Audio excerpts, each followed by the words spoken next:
My daughter wrote, "Don't you dare come to my wedding. My husband is against you. You're a stranger to us." I quietly canceled all the checks. The next morning, she was standing at my front door. "I'm glad you're here with me. Please like this video and listen to my story until the end and let me know which city you're listening from. That way, I can see how far my story has traveled." I had spent 32 years building a life I thought was strong. My daughter Emma was my whole world. The girl I raised alone after her father left when she was 3. I worked 2 jobs at the hospital, saved every penny, paid for her college. She finished school with top grades in marketing, got a good job in Boston, and I was so proud I could burst. Life was good. Simple maybe, but good. I had my small house in Connecticut, my garden, my book club on Thursdays. Emma called every Sunday. We'd talk for an hour, sometimes 2. She'd tell me about her work, her friends, her life. I'd listen, give advice when she asked for it, send care packages. That was our routine. That was our normal. Then, 6 months ago, she mentioned Jake. At first, it seemed innocent enough, a coworker. They'd gotten coffee a few times. He was nice, she said. Had big goals. I smiled through the phone, happy she'd found someone. But something in her voice had changed, like she was hiding something I'd never heard before. When I asked to meet him, she paused. "Maybe later, Mom. We're taking things slow." Slow turned into fast. Within 2 months, they were living together. Within 4, engaged. I still hadn't met Jake. Every time I suggested visiting, Emma had an excuse. Work was busy. Jake was traveling. The apartment was being fixed up. I told myself not to worry. Young couples needed space. I didn't want to be that mother, the clingy one, the controlling one. But the excuses kept coming. When she finally sent me a photo of them together, I stared at it for a long time. Jake was handsome in that clean business way. Slicked back hair, expensive suit, smile that didn't quite reach his eyes. He had his arm around Emma, but she looked smaller somehow, dimmer. I pushed the thought away. I was being paranoid. She was happy. That's what mattered. The wedding was planned for June, a destination ceremony in the Bahamas. "Small," Emma said. "Just close family and friends." I booked my flight right away, started shopping for a mother-of-the-bride dress. I even offered to help with costs, the venue, the flowers, whatever they needed. Emma accepted. Of course she did. I was her mother. I sent the first payment in March, $15,000 for the resort deposit. In April, another $12,000 for catering. In May, $8,000 for photography and flowers. Emma thanked me each time, but her messages were short, like she was in a hurry. I told myself she was just stressed. Wedding planning was hard. She'd be herself again once it was over. Then came the message. It was a Tuesday evening. I was in my garden trimming roses when my phone buzzed. A text from Emma. My heart lifted. She'd been so distant lately. Maybe she was finally ready to talk. Really talk. I opened it. "Don't you dare come to my wedding. Jake is against you. You're a stranger to us." I read it 3 times. 4. The words didn't change. My hand started shaking. The phone nearly slipped from my hand. "Don't come to the wedding. Stranger." What was she talking about? I'd given her everything. I'd raised her alone. Given up my own dreams so she could have hers. And now I was a stranger. I called her right away. Straight to voicemail. I tried again and again. Nothing. I texted back, "Emma, what's wrong? Please call me. Let's talk about this. No response. I sat down on my garden bench, the roses forgotten, and tried to understand. Had I done something wrong, said something mean? I replayed our last conversation, a quick chat about her dress fitting. It had been pleasant, normal. There had been no fight, no tension. Unless this wasn't about me at all. Jake. It had to be Jake. From the moment she met him, everything had changed. The distance, the excuses, the coldness. He'd turned her against me. Turned my own daughter into someone I didn't recognize. My shock began to turn into something else, something harder. I opened my banking app with shaking fingers. There they were. All 3 payments. $35,000. Money I'd saved for years. Money meant to celebrate her happiness. Money she'd accepted while planning to embarrass me. I didn't wait. One by one, I canceled the checks. Each click felt like a small act of justice. If I was a stranger, then strangers didn't pay for weddings. Strangers didn't give up everything for ungrateful children. I set my phone down and waited. I didn't sleep that night. How could I? I lay in bed staring at the ceiling as 32 years of memories played on a loop in my mind. Emma's first steps. Her first day of school. The time she broke her arm falling off her bike and I held her in the emergency room, promising everything would be okay. Her high school graduation, her college acceptance letter. Had it all been for nothing? By 3 a.m., I'd moved to the kitchen table with a notepad and pen. I needed to see it all written down. Needed to understand the full size of what I'd lost. Not just the money, though that was bad enough. $35,000 was 2 years of extra shifts, skipped vacations, a delayed retirement. I'd planned to visit Europe next year. That dream was gone now. But the money was nothing compared to the rest. I made a list. Wedding payments, $35,000. Emma's college tuition, I'd covered half, $42,000. Her car, a graduation gift, $18,000.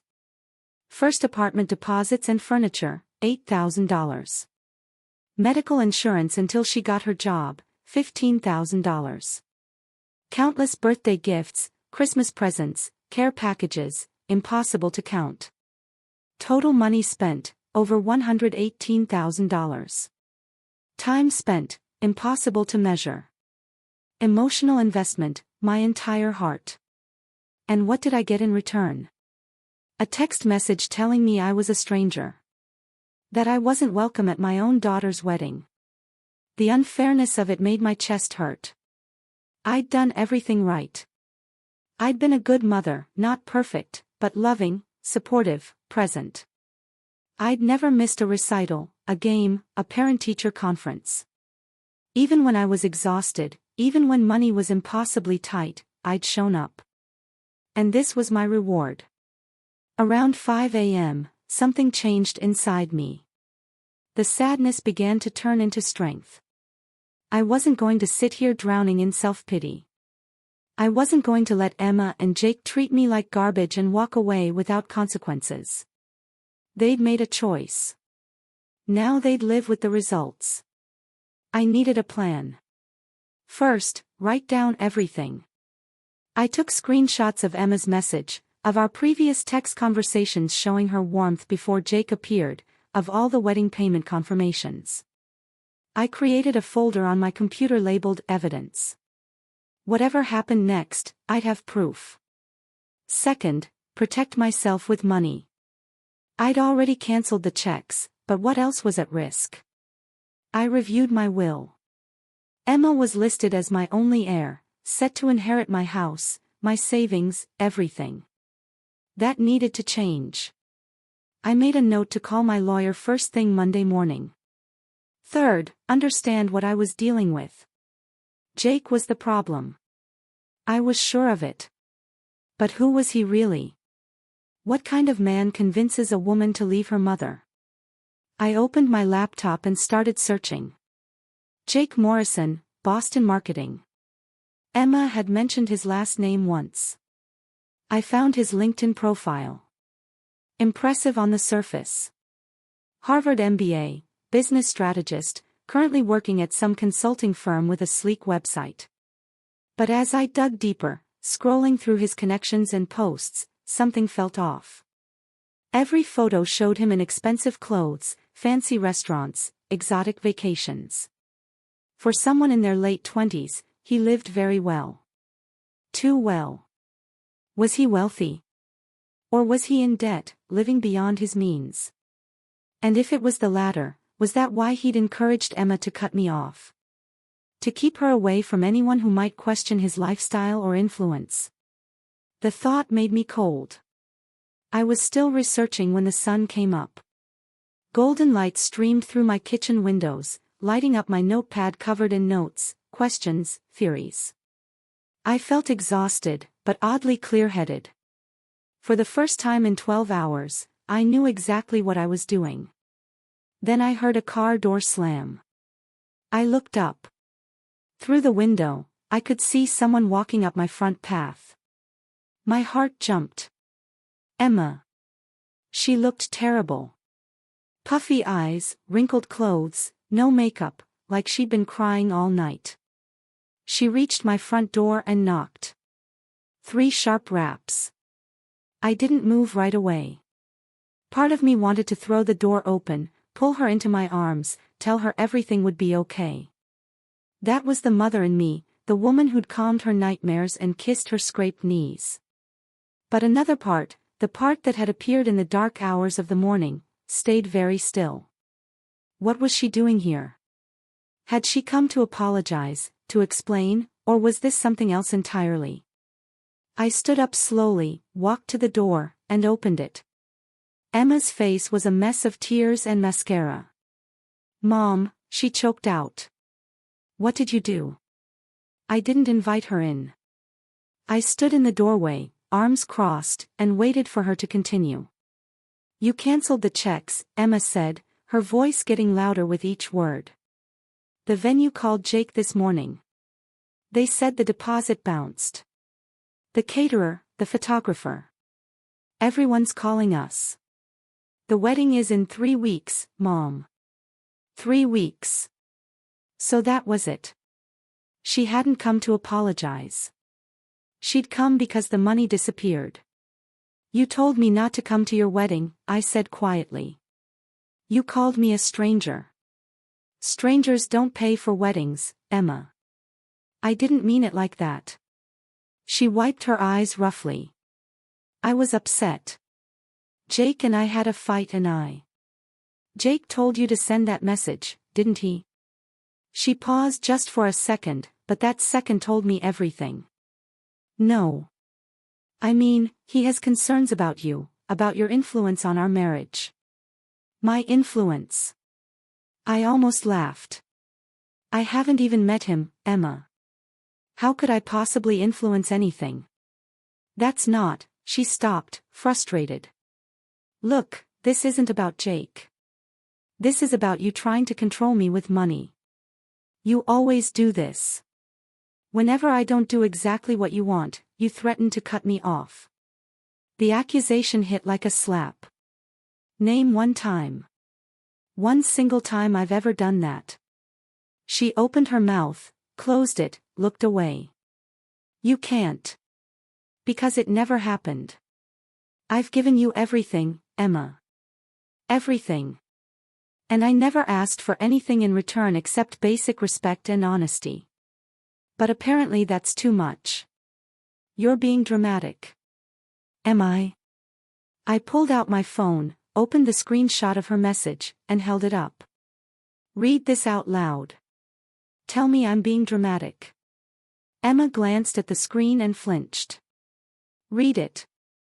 Mom, please. Read it." Her jaw tightened. "Don't you dare come to my wedding.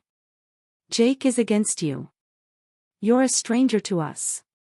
Her voice was barely a whisper by the end. Do angry people mean what they say, Emma? Or do they just reveal what they've been thinking all along? Tears spilled down her cheeks. That's not fair. What's not fair is raising you alone for 32 years and being treated like an inconvenience. I kept my voice level, cold even. I couldn't afford to break down. Not now. What's not fair is paying $35,000 for a wedding I'm not invited to. You are invited. I want you there. Jake wants you there too. He just. Just what? She bit her lip. He thinks you might make things difficult. Say something inappropriate, embarrass us in front of his family. There it was. The truth. Finally. I've never embarrassed you in my life, I said. But I'm a divorced nurse from Connecticut. And Jake's family is what? Boston old money, Harvard connections. Am I not polished enough for them? Not wealthy enough? It's not about that. Then what is it about? Explain it to me, because I genuinely don't understand how you went from loving your mother to calling her a stranger in 6 months. Emma's phone buzzed. She glanced at it and I saw the name on the screen. Jake. Her whole body tensed. You need to answer that. I asked. No. Yes. She looked torn. The phone kept buzzing. Finally, she answered. Hey. I'm at my mom's. I'm handling it. I couldn't hear his response, but I watched Emma's face. The way her expression shifted from sadness to fear to submission. She was nodding, saying, I know, and I understand, and I'll try. When she hung up, she looked at me with something like desperation. Mom, please just put the checks back. We can talk about everything else after the wedding. I promise we'll fix this. But right now, You need money. I need my wedding to happen. Do you know how embarrassing this is? We already sent invitations. Jake's parents are flying in from London. I can't tell them it's cancelled because my mother threw a tantrum. A tantrum? That's what she thought this was. Let me ask you something, I said. If I give you the money, will I be welcome at the wedding? She hesitated again. That damned hesitation. I'll talk to Jake. That's not an answer. He's my fiancé. I can't just ignore his feelings. But you can ignore mine. Emma's face crumpled. Why are you doing this? Why are you ruining my life? I felt something inside me snap. Not in anger, but in clarity. This wasn't my daughter anymore. This was a stranger wearing my daughter's face, speaking someone else's words, living someone else's priorities. I'm not ruining your life, Emma. I'm just not funding it anymore. There's a difference. So that's it. You're just done with me. No, I said. You were done with me. I'm just accepting it. I stepped back and closed the door. Through the wood, I heard her sob. Mom. Mom, please. She knocked, pounded really. I'm sorry. Please don't do this. I walked away. Back to the kitchen, back to my notepad and my plan. My phone rang 5 minutes later. Emma. I didn't answer. She called 4 more times. Then the text started. Please pick up. I love you. We can fix this. Jake didn't mean it. I didn't mean it. Please. I turned my phone on silent and made myself a cup of tea. My hands were shaking, but my mind was calm. Monday morning, I'd call my lawyer. I'd change my will, set up a trust for any future grandchildren, and make sure Emma got nothing until she proved she could stand on her own 2 feet away from Jake. This was my point of no return, and I was ready. Monday morning, I sat in Robert Chen's office at exactly 9 a.m. Robert had been my lawyer for 15 years. He handled my divorce, my will, even a property disagreement with a neighbor once. He was thorough, private, and completely unshakable. Until I told him why I was there. You want to remove your daughter from your will? He set down his pen and looked at me over his reading glasses. Margaret, that's a big decision. Are you absolutely certain? Completely certain. I showed him everything. The message from Emma, the wedding checks, the screenshots of our conversations. He read through it all carefully, his expression getting darker. This is unfortunate, he said finally. But I have to ask, is this a heat-of-the-moment decision? Something you might regret? I've had 3 days to think about it. My answer hasn't changed. He nodded slowly. All right. Here's what I recommend. We create a revocable living trust. Your belongings go into the trust and you keep complete control during your lifetime. When you pass away, the trust skips probate and distributes according to your wishes, which are, he paused. That's what we need to figure out. You could leave everything to charity, set up a scholarship fund, create a trust for future grandchildren with conditions attached, or, he paused. You could leave Emma a symbolic amount. $1 for example. That proves you didn't forget her, which makes the will harder to challenge. I thought about this. The trust for grandchildren. I like that. If Emma has children someday, they shouldn't suffer for her choices. But they get nothing until they're 25 and Emma has no control over the money. Smart. And the rest? Split between the American Cancer Society and the scholarship fund at Emma's college. Ironic, isn't it? The education I paid for will help other people's children. Robert drafted the documents that afternoon. I signed them on Wednesday. Just like that, Emma went from inheriting everything to inheriting nothing. But I wasn't done. I'd been researching Jake Morrison for 3 days straight. What I found made my blood run cold. He wasn't just ambitious. He was drowning. Credit card debt, a repossessed car 2 years ago, 3 previous addresses in 2 years. And most damning, he'd been engaged before. Twice. Both times to women from wealthy families. Both engagements ended suddenly when the women's families got involved.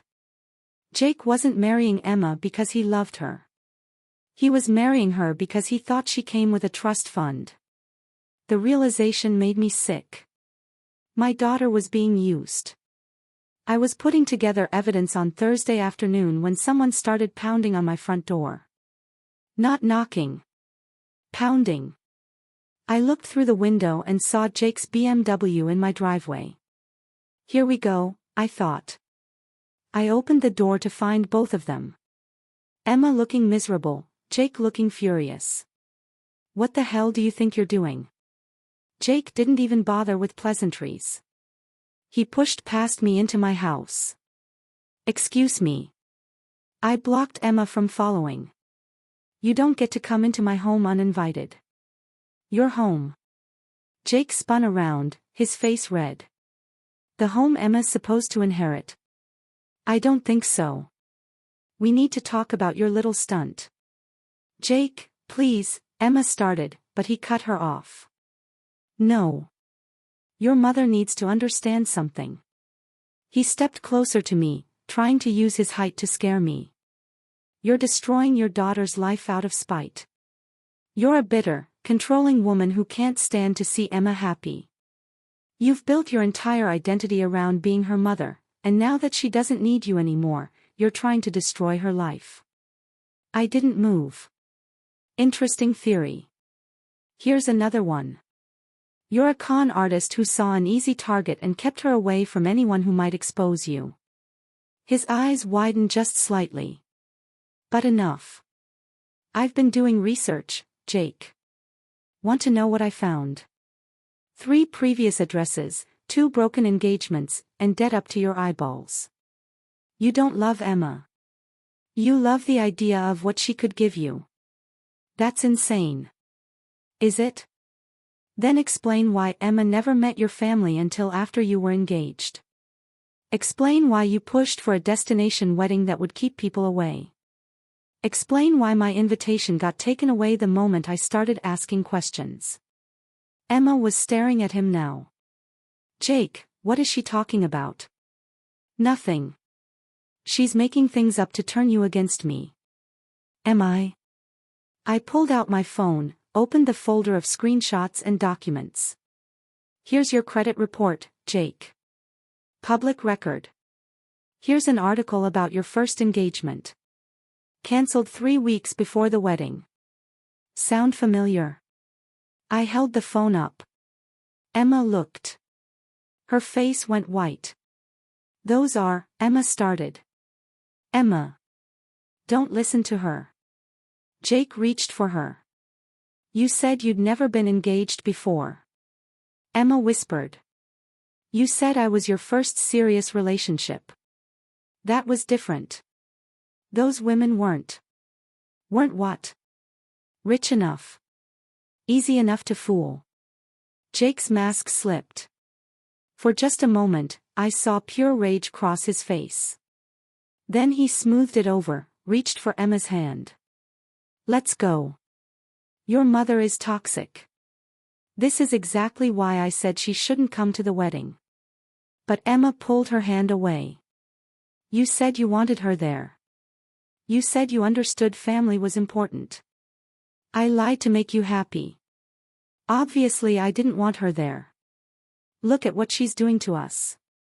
The truth. Finally. Direct from his mouth. Emma looked between us, tears streaming down her face.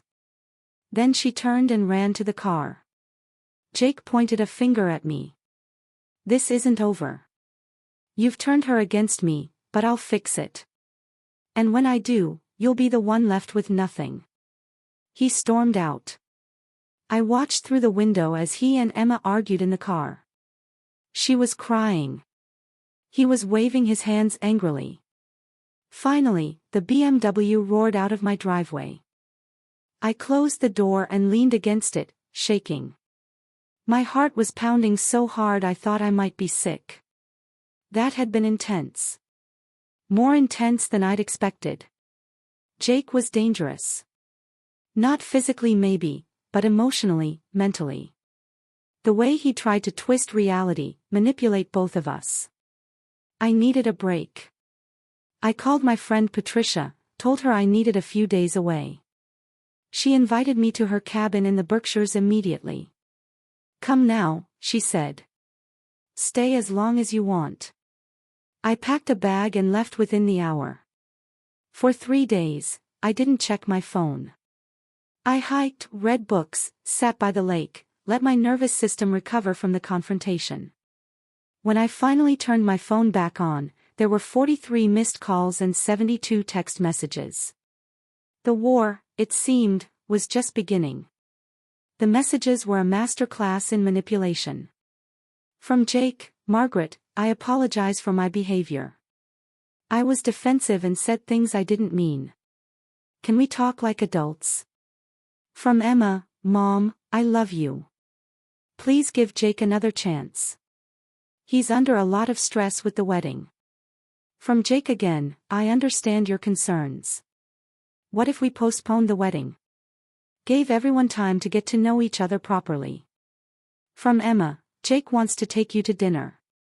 Just the 3 of us. Please say yes. Then more desperately, Mom, answer your phone. Where are you? I'm worried about you. Call me. I read through them all at Patricia's cabin, sipping coffee as morning light filtered through the pines. Patricia sat across from me, her sharp eyes missing nothing. They're scared, she observed. That's good. Or planning. Maybe both. She refilled my mug. What are you going to do? Nothing. Let them sweat. Patricia smiled. I taught you well.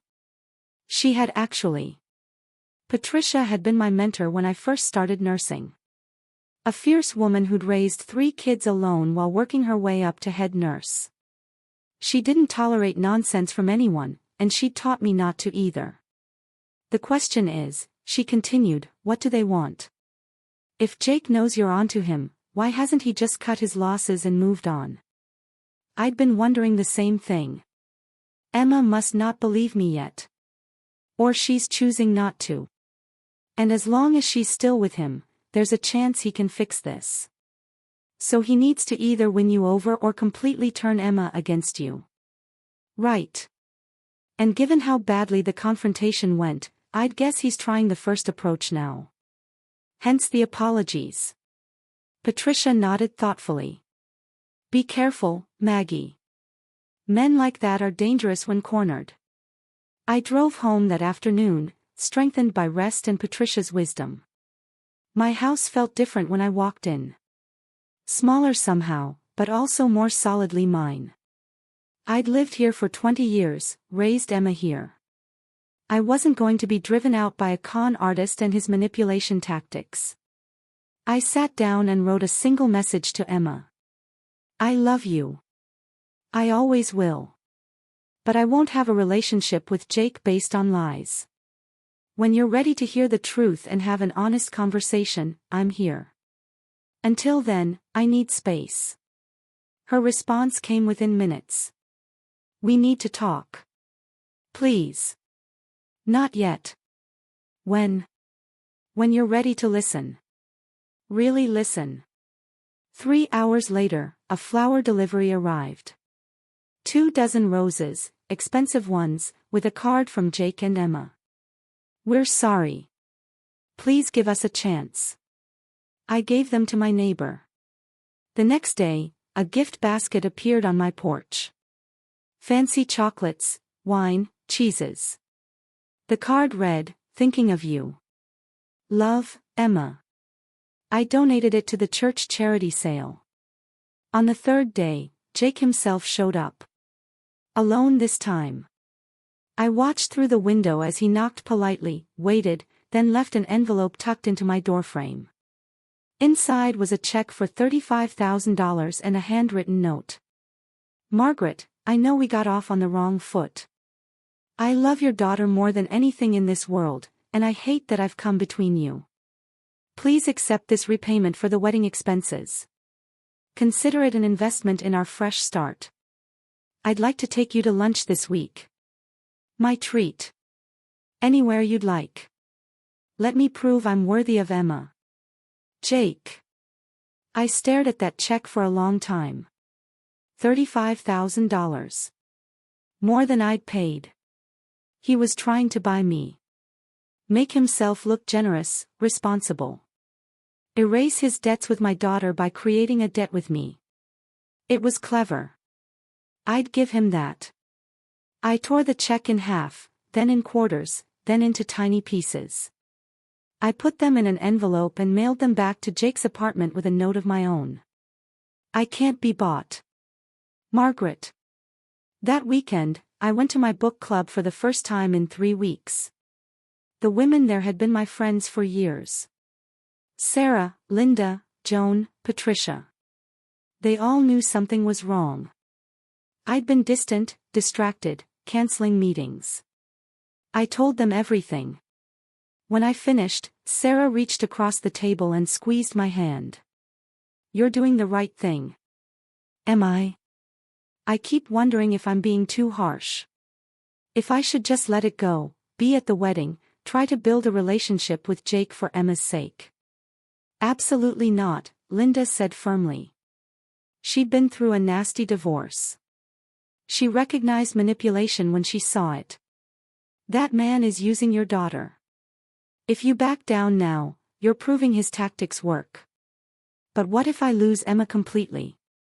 Joan, the oldest of us at 74, spoke up quietly.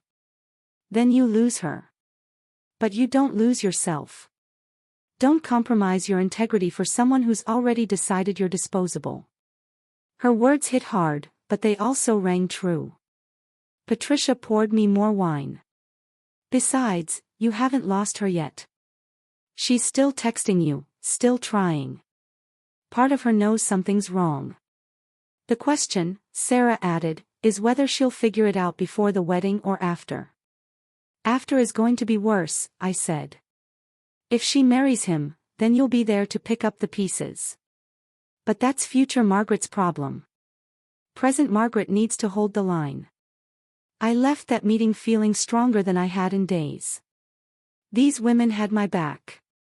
They saw through Jake's charm and Emma's desperation. They reminded me I wasn't crazy, wasn't cruel, wasn't wrong. That night, Emma called. I almost didn't answer, but something made me pick up. Mom. Her voice was small, scared. I'm here. Did you get Jake's check? I did. I sent it back. Silence. Then, why? We were trying to make things right. Emma, you can't buy forgiveness. That's not how this works. Then what do you want from me? She was crying now. I've apologized. Jake's apologized. We've sent gifts, reached out, tried everything. I want you to wake up. What? I want you to see who he really is. What he's doing to you. To us. He loves me. Does he? Or does he love what you represent? She hung up. I sat in the dark, phone in hand, and wondered if I'd ever get my daughter back. They came on a Sunday morning. I was in my garden, same as I'd been 4 weeks ago when this all started, except now my roses were in full bloom and I was a different woman. I heard the car before I saw it. Emma's Honda, not Jake's BMW. Strategic choice, I thought. Less aggressive. They walked around to the back gate together. Both dressed carefully. Emma in a sundress I'd bought her last Christmas. Jake in casual khakis and a button-down. They looked like a greeting card. Young couple, beautiful day, coming to make up with Mom. Margaret, Jake called out with a warm smile. We hoped we'd find you here. Your roses are beautiful. I straightened up, pulling off my gardening gloves slowly. Emma. Jake. Can we talk? Emma asked. She looked nervous. Please. Just for a few minutes. I could have said no. Should have, maybe. But curiosity won out. All right. We sat at my patio table, the one where Emma and I used to have breakfast on summer mornings when she was little. Jake positioned himself at the head of the table. Interesting choice, I noted. Claiming authority in my space.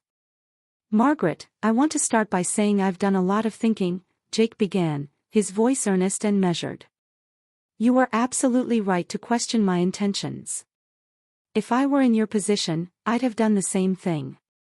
I said nothing. Waited. I haven't been fully honest with Emma or with you. He reached for Emma's hand. She let him take it, but she looked uncomfortable. I have had financial troubles in the past. And yes, I've been engaged before. But those situations were complicated. Complicated how? The women I was involved with, their families were controlling. They tried to run our relationships, decide every decision. When I pushed back, things fell apart. He looked directly at me.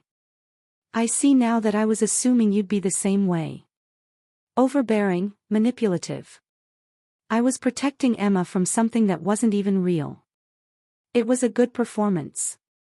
Vulnerable, self-aware, apologetic. If I didn't know better, I might have believed him. And the debt? I asked. From my business. I tried to start a consulting firm right out of business school. It failed. I've been digging myself out ever since. But I'm almost there. Another year and I'll be clear. He squeezed Emma's hand. I should have told you from the beginning. I was ashamed. Emma was watching him with something like hope in her eyes. She wanted to believe this desperately. So you're not marrying Emma for her money? I asked bluntly. Emma doesn't have money, Jake said, confusion crossing his face. She works in marketing. We're both just normal people trying to build a life. Ah. There it was. You thought I had money, I said. You thought Emma would inherit. Jake's expression flickered just for a second. No. That never crossed my mind. Really? Because you seemed very interested in my house. In what Emma was supposed to inherit. I was upset. I said things I didn't mean. Like Emma said things she didn't mean when she called me a stranger. Emma flinched. Mom, Let me guess what happens next, I interrupted. Jake apologizes beautifully. You two promise to include me in the wedding. We all hug and cry and everything goes back to normal. Except the wedding's in 2 weeks and you still need money. So at some point in this conversation, you're going to ask me to put those checks back. Emma's face went red. That's not what this is about. Isn't it? We're trying to fix our relationship. Her voice cracked. Why can't you see that? Why do you have to make everything about money? Because money is what brought you here. Not love. Not family. Money. Jake's smile finally disappeared. You know what, Margaret? Emma was right about you. You are controlling. You use your money as a weapon. I use my money how I choose. That's called independence. It's called being a narcissist. He stood up, his facade crumbling. Emma has bent over backwards trying to please you. She's apologized, compromised, begged. And you sit there like some queen expecting everyone to bow down. Jake, stop, Emma started. No. She needs to hear this. He turned back to me and now I could see the real Jake. The one hiding behind the charm. You're a bitter, lonely woman who can't stand that your daughter found happiness without you. You've built your entire identity around being her mother, and now that she doesn't need you anymore, you're trying to destroy her life. I stood up slowly. Get out of my house. Gladly. This place is depressing anyway. No wonder Emma couldn't wait to leave. Emma was crying now. Jake, please stop. Mom, please. Emma, make a choice, I said quietly. Him or me. Right now. Her eyes widened. That's not fair. Life isn't fair. Choose. She looked between us, tears streaming down her face. Then she stood up and walked to Jake's side. Of course she did. I love you, Mom, she whispered. But you're impossible. You've always been impossible. Nothing is ever good enough for you. That's not true. Yes, it is. When I got into college, you said I should have aimed higher. When I got my job, you said I was settling. When I met Jake, you immediately started criticizing him before you even knew him. You can't just be happy for me. The accusations stung because they held a grain of truth, twisted and exaggerated. Yes, I had worried she was settling. I had wanted her to aim high. But I'd never criticized out of cruelty. Only concern. I wanted you to have the best life possible, I said. No. You wanted me to live the life you think is best. There's a difference. Jake put his arm around her shoulders. Come on, baby. Your mom's made her decision. We need to make ours. They walked toward the gate. Then Jake turned back and his smile was pure poison. By the way, Margaret, the wedding's still happening. We found another way to pay for it. Turns out my family's more supportive than yours ever was. Emma and I are going to be very happy together. And when we have children, they'll never know their grandmother was too selfish to be part of their lives. The threat hung in the air. Grandchildren. The future. Everything I'd never have if I didn't back down. I watched them leave. Watched Emma get into the car without looking back. Watched them drive away. Then I went inside, locked all the doors, and stood in my kitchen shaking. Fear crawled up my spine. Real fear. What if I was wrong? What if I was destroying my relationship with Emma over pride? What if I never met my grandchildren? But then I remembered Jake's face when his mask slipped. The cruelty. The calculation. And I knew I wasn't wrong. Emma was making a terrible mistake. But I couldn't save her from it. She had to save herself. All I could do was be here when she finally woke up. I sat down at my kitchen table, pulled out my phone, and texted Patricia. They came. It got ugly. I held firm. Her response came immediately. Proud of you. You're stronger than you think. I stared at those words until my hands stopped shaking. Then I got up and went back to my roses. The wedding was supposed to happen on Saturday, June 15th, at some resort in the Bahamas. I knew because the invitation was still on my refrigerator. A beautiful cardstock mockery of everything that had fallen apart.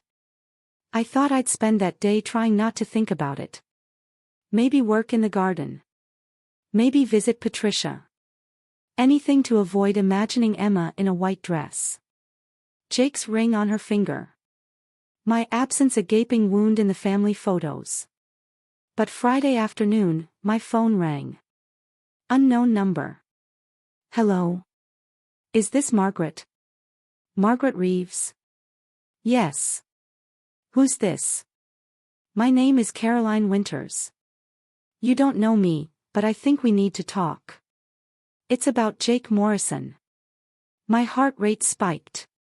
I'm listening. I saw your daughter's wedding announcement online. When I saw Jake's name, I almost threw up. He's marrying someone else again. Her voice was shaking. I was engaged to him 3 years ago. He destroyed my life. I sat down slowly. Tell me everything. The story Caroline told was chillingly familiar. She'd met Jake at a charity fundraiser in Boston. He was charming, ambitious, swept her off her feet. They were engaged within 6 months. Wedding planned for the Bahamas. Small, beautiful, expensive. Then 2 weeks before the wedding, Caroline's father had a stroke. Suddenly, her inheritance was uncertain.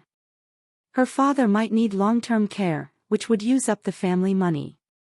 Jake became distant, critical, picked fights. Finally, he called off the wedding 3 days before they were supposed to leave, claiming Caroline was too emotionally unstable to be a good wife.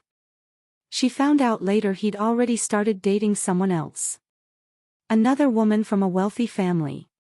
It's a pattern, Caroline said. I've tracked down 2 other women. Same story every time. He finds someone with money or family wealth, gets engaged, then disappears when he realizes the payday isn't coming. Why are you calling me now? Because I've been watching your daughter's social media. I can see what he's doing. The isolation, the rushed timeline. And I saw that you're not in any of their recent photos. That means he's cutting you out. Same as he did with my family. He tried.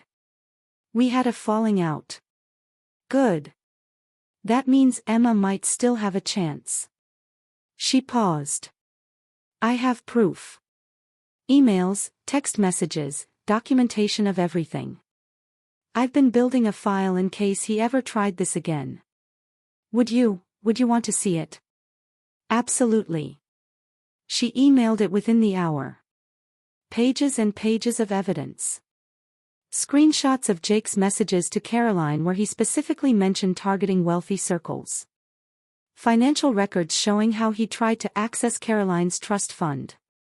Testimonies from the other ex-fiancés. It was damning. Undeniable. What do you want to do with this? I asked when I called her back. I want to stop him. I don't know your daughter, but no one deserves what he did to me. If there's any chance of reaching her before the wedding. The wedding's tomorrow. In the Bahamas. I know. She hesitated. I was thinking of going. Confronting him. But I can't do it alone. He'd just spin it as me being a crazy ex. An idea formed in my mind. A wild, possibly insane idea. What if we went together? I said. Silence. Then, you do that? For my daughter. Yes. We booked flights that night. Red Ice to Nassau, arriving Saturday morning. It was reckless, expensive, probably futile. Emma might not listen. Jake might have us thrown out. But I had to try. We landed at 8 a.m. The wedding was at 4 p.m. Caroline rented a car and we drove to the resort. A pristine, expensive paradise that would have been beautiful under different circumstances. How do we even get in? Caroline asked as we sat in the parking lot. We walk in. We're guests. We're not on the list. They won't know that until they check. And by then we'll already be inside.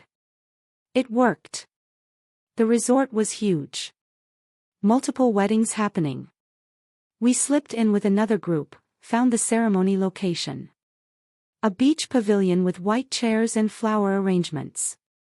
Guests were already arriving. I recognized some of Emma's college friends. Jake's parents. Older, wealthy-looking, exactly what I'd expected. And there, near the front, Emma. In her suite, getting ready. My heart clenched. She looked beautiful. And so young. When do we do this? Caroline whispered. During the ceremony. When they ask if anyone objects. That's dramatic. This whole thing is dramatic. We waited in the back as guests filed in. I saw Emma walk down the aisle on the arm of her college mentor. She'd asked him to give her away since her father was gone and I was not there. It should have been me. Jake waited at the altar, looking handsome and confident, playing his role perfectly. The officiant began. Standard ceremony language. Love, commitment, future. Then, if anyone has any reason why these two should not be wed, speak now or forever hold your peace. I stood up. So did Caroline. Emma's face went white. Mom. Emma, don't marry him, I said, my voice carrying across the beach. He's done this before. Multiple times. He's a con artist. I'm Caroline Winters, Caroline called out. I was engaged to Jake 3 years ago. He left me when my family's money became unavailable. Just like he'll leave Emma. Gasps from the guests. Jake's parents looked shocked. Emma stood frozen. We have proof, I continued, walking down the aisle. Caroline followed. Emails, financial records, testimonies from other women. He's been running this scam for years. Jake's mask finally shattered. You crazy. Don't, I warned. Don't make this worse. Emma was crying. This can't be true. Jake. Tell them it's not true. He looked at her. And for a moment I saw him calculate. Could he lie his way out? Charm his way through? Then he ran. Just bolted. Off the pavilion, across the beach. Gone. The silence that followed was deafening. Emma collapsed into a chair, sobbing. I rushed to her, wrapped my arms around her. I'm sorry, she cried. I'm so sorry, Mom. You were right. You were right about everything. I know, baby. I know. Behind us, chaos erupted. Guests murmuring. Jake's parents demanding answers. Wedding staff confused. But I didn't care about any of that. I had my daughter back. Jake didn't get far. Resort security found him trying to check out an hour later. Caroline had already contacted the local police. She'd recognized a stolen credit card number Jake used for wedding expenses. Fraud was fraud. Even in the Bahamas. They detained him. His parents, embarrassed, immediately flew back to London. Apparently they'd had no idea about his past. He'd told them Emma was his first serious relationship. The wedding dissolved. Guests scattered. The resort refunded the deposits. Emma sat in her suite, still in her wedding dress, staring at nothing. Caroline and I stayed with her. I can't believe I almost married him, Emma whispered. I can't believe I chose him over you. He's very good at what he does, Caroline said gently. You're not stupid. You were manipulated by a professional. Emma turned to me, eyes swollen. I said terrible things to you. You were under his influence. I know that wasn't really you. Can you forgive me? I pulled her close. Already done. We stayed in Nassau 3 more days. Emma and I talked about everything. Her childhood. My divorce. Our mistakes. We cried. We laughed. We started healing. When we got home, I took her to see Robert Chen. I need to update my will, I told him. I want Emma put back as my heir. Full inheritance. Emma's head snapped toward me. Mom, no. After everything. You're my daughter. Nothing changes that. She started crying. I don't deserve. Love isn't about deserving. It's about choosing. And I choose you. Always.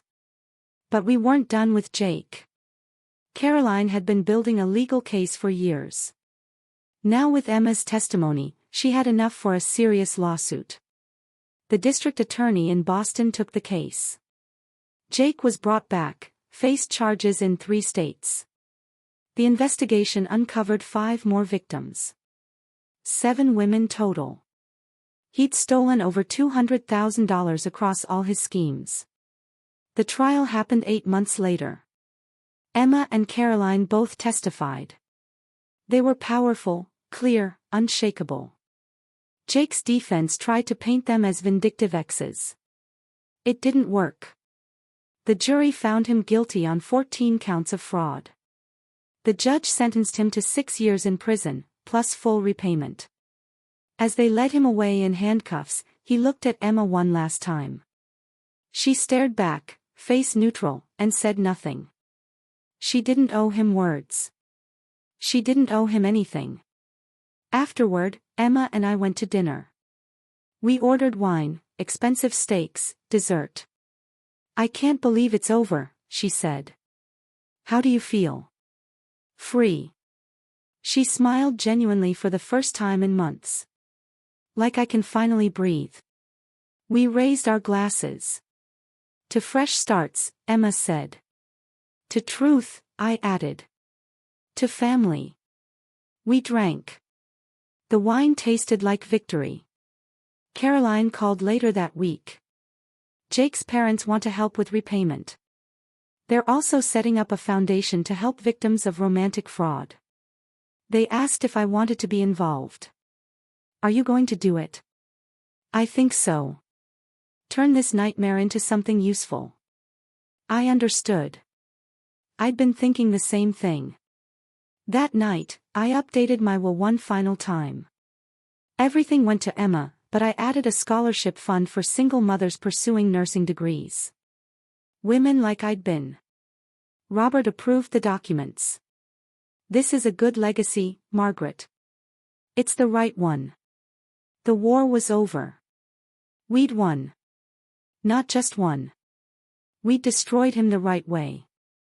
With truth, evidence, and the law. Emma was free. I was free. We'd survived. More than that, we'd won. 2 years later, my life looked completely different. Emma moved back to Connecticut, bought a condo 20 minutes away. We had dinner twice a week. She'd switched careers. Now training to be a school counselor, helping teenage girls recognize manipulation. I wish I'd had someone like this when I was younger, she told me. We'd grown closer than ever. Not dependent. Equal partners who happened to be mother and daughter. My scholarship fund awarded its first recipients. 5 single mothers pursuing nursing degrees. I felt purpose settle in my chest. I started dating. David, a retired teacher, became a regular companion. Museums, concerts, Napa Valley. Emma approved. You smile more, Mom. Life became peaceful. Happy. Meanwhile, Jake's life fell apart. Prison was rough. His charm didn't work there. Additional charges extended his sentence to 9 years. His parents disowned him completely.